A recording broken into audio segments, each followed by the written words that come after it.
நன்மை பெற்றதுக்கு மாத்திரம் யோபினுடைய மனைவி ஆண்டவருக்கு நன்றி சோத்திரம் சொல்லியிருக்கலாம். இங்கே தீமை வந்த பொழுது உமக்கே இப்படி தீமை வந்துருச்சு, பிள்ளைகளே இழந்துட்டுமே, எல்லாம் போயிருச்சு, இப்படிப்பட்ட போராட்டம் வர்றதுக்கு, இப்படிப்பட்ட உபத்திரம் வர்றதுக்கு நாம் எந்த தீங்கும் செய்யவில்லையே, அப்படி இருந்தும் ஏன் இப்படி நேரிட்டது என்று சொல்லி அது சோர்ந்து அது கலங்கி யோபுவை பார்த்து தன் கணவனை பார்த்து சொல்லி கொண்டிருக்கிறது. அப்போ யோபு என்ன செய்தார்? ஆமாம் ஆமாம், நீ சொன்னது ரொம்ப கரெக்டு தான். நாம் அப்படி என்ன பொல்லாப்பு செஞ்சிட்டோம், ஏழைக்கு இறங்கணுமே, எத்தனை பேருக்கு உதவி செஞ்சமே, ஓடி ஓடி உழைச்சமே, ஆமாம் வாரி வாரி இறைச்சமே, அநேகருக்காக கண்ணீரோடி செபிச்சமே, எத்தனை பேருக்கு இயேசு பற்றி சொன்னேமே, எவ்வளவோ பிரயாசப்பட்டோமே, இத்தனையும் செய்திருந்து நன்மையை பெற்றுக்கொள்ளாம நமக்கு ஏன் இப்படி எடுக்க வந்துருச்சு, இப்படி ஏன் துன்பம் வந்துருச்சு, ஏன் கர்த்தர் எனக்கு இப்படி செய்துட்டாரோ,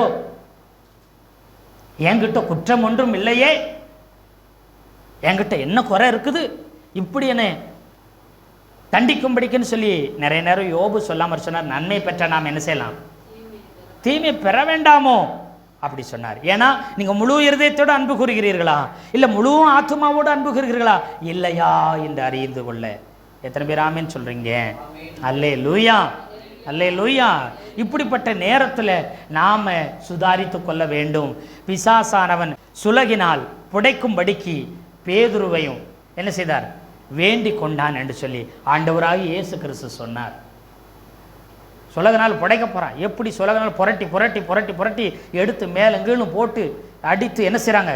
புரட்டி எடுத்து அதை என்ன செய்கிறாங்க? நிலைக்குமா, பறந்து போய் கீழே விழுந்துருமான்னு தெரியாத அளவுக்கு மாறி மாறி சொலட்டி சொலட்டி போட்டு எடுத்தா. அப்படி சுலகனால் புடைக்கிறது சாதாரண காரியம் இல்லை.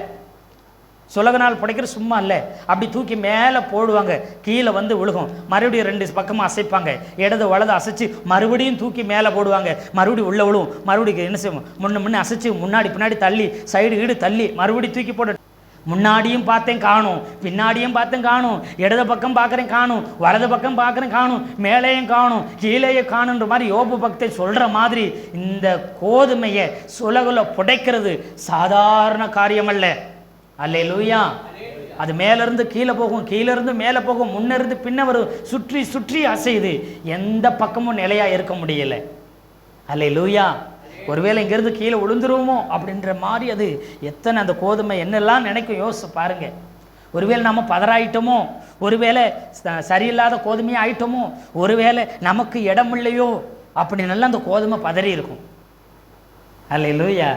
சும்மா சாதாரணமாக நம்ம படிச்சிடும் பைபிளை, கோதுமையை சுலகினால் புடைப்பது போல அப்படின்னு நாம் அப்படி சாதாரணமாக சொல்லிட்டு போயிடும்.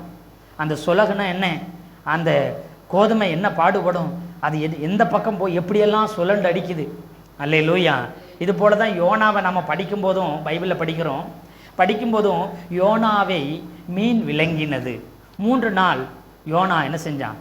மீனின் வயிற்றுல இருந்தான். அந்த மீன் அப்படி ஸ்ட்ரெயிட்டாக போச்சு. எப்படி நீச்சல் அடித்து போயிருக்கோம் யோசிச்சு பாருங்க. மீன் எப்படி போயிருக்கும்? மிழுங்கனோடனே யோனா வயிற்றுக்குள்ள இருக்கிற அப்படி நேராக ஸ்ட்ரெயிட்டாக போவோம். அப்படியா போயிருக்கும்? சொல்லுங்க. 3 நாள் மூச்சு வாங்குறதுக்கு அப்படி மேலாக்க வரும், அப்புறம் என்ன செய்யும்? தண்ணிக்குள்ள ஆழத்துக்கிற கீழாக்க போகும், அப்புறம் முன்னு மேலுங்கீழ் என்ன செஞ்சுருக்கோம்? அசைஞ்சிருக்கும். அப்படி பிறண்டு இப்படி பிறண்டு அங்கிட்டு திரும்பி இங்கிட்டு திரும்பி. யோனாவுடைய நிலைமை யோசிச்சு பார்த்தீங்களா? உள்ள கடல் பாசிகள் எல்லாம் என்ன செஞ்சிருச்சான்? சுத்திருச்சு. சுருட்டுன்னு சுருட்டி எடுக்குது. எப்படி பேதுருவுக்கு ஒரு சுலகுல புடைக்கிற கோதுமை போல யோனாவுக்கு என்ன செஞ்சிருக்குது? மேலையும் கீழையும் சைடும் புறமும் முன்னையும் பின்னையும்னு சொல்லி சுழட்டி எடுத்துச்சு. இதுதான் சோதனை. அல்லேலூயா சொல்லுங்களேன். எந்த பக்கமும் வாய்ப்பு இல்லாமல் என்ன செய்யும்? நெருக்கம் வரும். அதுதான் சோதனை, அதுதான் சோதிக்கிற நிலைமை. ஏன்னா ஆபிரகாமுடைய காரியத்தை நீங்கள் பார்த்தீங்கன்னா, இங்கிட்டு பார்த்தா மனைவி, எங்கே கூட்டு போகிறீங்க, ஏன் கூட்டு போகிறீங்கன்னு இங்கிட்டு மனைவின்னு இருக்குது. அங்கிட்டு பார்த்தோன்னா அப்பா என்னப்பா அதை காணும் இதை காணுன்னு பையன் இருக்கிறான். இங்கிட்டு வேலைக்காரனுக்கு தெரியக்கூடாது, தெரிஞ்சால் அவங்க விட மாட்டாங்க, வேலைக்காரங்க விட மாட்டாங்க, அவங்களையும் கட் பண்ணணும். இங்கிட்டு தன்னையே கண்ட்ரோல் பண்ணிக்கிறணும். தான் கொஞ்சம் எமோஷனல் ஆகிட்டாலும் கதை கந்தலாக போயிடும். அல்லேலூயா சொல்லுங்களேன். இப்போ ஆபிரகாமும் தன்னையும், தன் மூலம் வருகிற சோதனை, பிள்ளை மூலம், அப்புறம் மனைவி மூலம், அப்புறம் வேலைக்காரன் மூலம், இந்த சோதனையெல்லாம் தாண்டி போய் எங்கே கிடத்தணும்? பலிபீடத்தில் கிடத்தணும். கிடத்தினா மட்டும் பரவாயில்லப்பா ஆபிரகாம் தூக்கி பலிபடத்தில் மகனை கடத்திட்டே அப்படின்னு எல்லாம் அவர் சொல்ல மாட்டார். கத்திய எடுக்கிற வரைக்கும் அவர் அமைதியாக இருப்பார். அல்லேலூயா, அல்லேலூயா, கர்த்தருக்கு ஸ்தோத்திரம். அங்கே 3 நாள் ஆபிரகாம் அவருக்கு சோதனை பிரயாணம் பண்ணுறாரு. இங்கே யோனாவுக்கு 3 நாள் மீன் வயிற்றுக்குள்ளே சோதனை. அல்லேலூயா. மனுஷகுமாரனா இயேசு கிறிஸ்து 3 நாள் அவர் பூமியின் மடியில். அல்லேலூயா சொல்லுங்களேன். கர்த்தருக்கு ஸ்தோத்திரம். இங்கே பாருங்க, பேதுருவுக்கு என்ன செய்யுது? சுலகினால் புடைக்கப்படுகிறது போல. ஏன்னா நம்மை கர்த்தர் புடைக்கிறார். ஏன் புடைக்கிறார் தெரியுமா? நம்மக்கிட்ட ஒரு சில நேரத்தில் இருக்கிற பதர் ஒட்டிக்கிட்டு இருக்கும். கோதுமை என்ன செஞ்சுட்டு இருக்கோம்? ஒரு சில பதர்கள் ஒட்டி இருக்கும். ஒரு சில தூசு என்ன செஞ்சுருக்கோம்? கோதுமை மேலே என்ன செஞ்சுருக்கோம்? அந்த என்ன செய்வாங்கன்னா உமி ஒட்டி இருக்கும். அது புடைக்கும் போது என்ன செய்யும்? அது கூட இருக்கிற வேண்டாததெல்லாம் என்ன செய்யும்? பறந்து போகும். அந்த சோதனை நம்மளை இன்னும் சுத்தமாக்குது. இன்னும் அவ்விடத்தில் அன்புகிறேன். இப்பொழுது எனக்கு பயப்படுகிறவன் என்று சொல்லி நான் அறிந்திருக்கிறேன் ஆபிரகாமேங்கிறாரு. இது சொல்கிறதுக்கு எத்தனை வருஷம் ஆகிப்போச்சு? கிட்டத்தட்ட 30 வருஷத்துக்கு மேலே ஆகிப்போச்சு. அல்லேலூயா சொல்லுங்களேன். 75 வயசில் அழைக்கிறாரு. பையனுக்கு 10-15 வயசு ஆகிப்போச்சு. 25 வயசில் 25 வருஷம் வெயிட் பண்ணுறாங்க.